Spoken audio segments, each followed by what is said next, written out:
Touching this plant will put you in the hospital. I'm dying. This is the gympie-gympie plant, a piece of foliage native to the land down under. And surprising no one, not only is the thing venomous, it is in fact the most painful plant on the planet. Because yeah, no, of course man, even the fucking leaves down here have a problem with me. Growing in the rainforests of northern Queensland, these hell bushes are covered in tiny hairs that upon closer inspection aren't hairs at all and are actually thousands of hypodermic needles waiting to stab you and break off inside your skin if you so much as brush them. Once inside you, these needles will inject you with, I am not kidding, neurotoxin and cause absolutely excruciating pain. I mean like comedic levels of pain. With one person describing it as being covered in hot acid and electrocuted, and another woman saying that it was straight up more painful than childbirth and she'd given birth 4 times. And the fucked up part is, the neurotoxin isn't even lethal. So this spiteful of a plant is hurting you purely for the love of the game. Mind you, there are reports of people saying getting stung by this thing is actually worse than being put in the ground. This is because Groot's little hellspawn cousin here can continue hurting you for literal years after being stung. This is because those thousands of little hypodermic needles are actually made out of silicon, meaning your body can't break them down. And with how thin they are, your skin will usually close up over the top of them, meaning that these neurotoxin-emitting slivers can sit inside your skin for literal years, releasing more neurotoxin any time that they're moved or disturbed. This constant, chronic, agonising pain is so unbelievably bad that there have even been records of, trying not to get banned here, people Alt F4ing existence to make it stop. This particular incident came from a man who accidentally used one of the plant leaves as toilet paper. I don't think it gets much worse than neurotoxin to the nuts.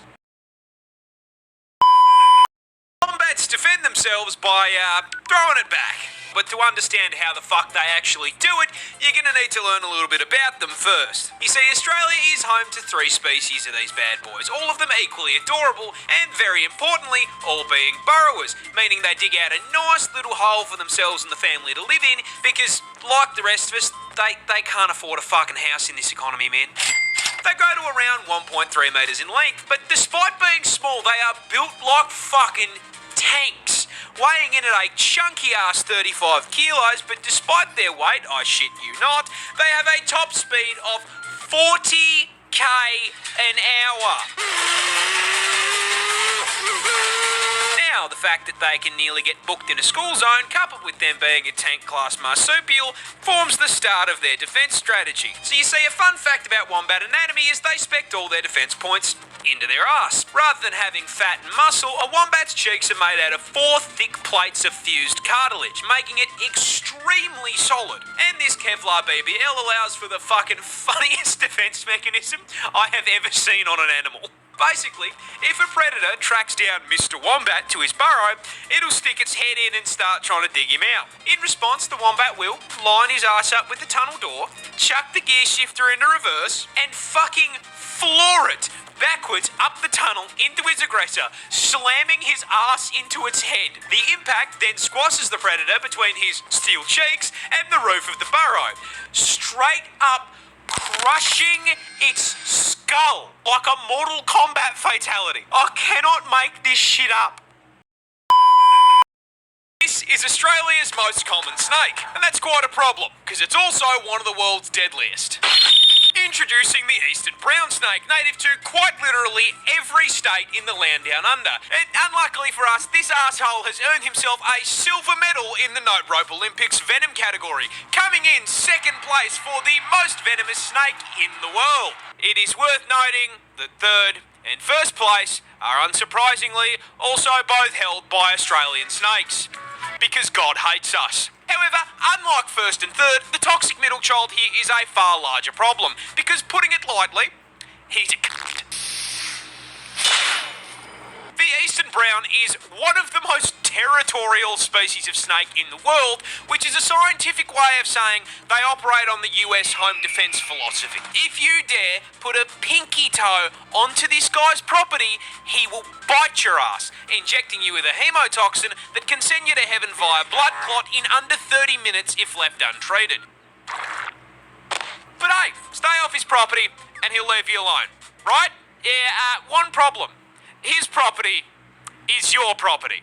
Get the fuck out of my room! I'm playing Minecraft! That's right, the eastern brown doesn't live out in the middle of nowhere like his slightly more deadly cousin. This fucker is so at home in the suburbs, he drives a fucking Prius. You can find this burnt piece of spaghetti literally anywhere. Go to put your shoes on, he's turned them into a 2-bedroom home. Hop in the car to go to work. Yeah, unfortunately, that's his car now. Get to work on the job site. What do you know? He f***ing works here too. Try to take a shower after a long day at work. F*** off. He's moisturising. You can't even take a shit in the comfort of your own home without running the risk of the dunny being occupied. In fact, these bastards are so omnipresent that out of the 200 species of snake in the country, this ginormous asshole makes up 60% of snake bites. What a cunt.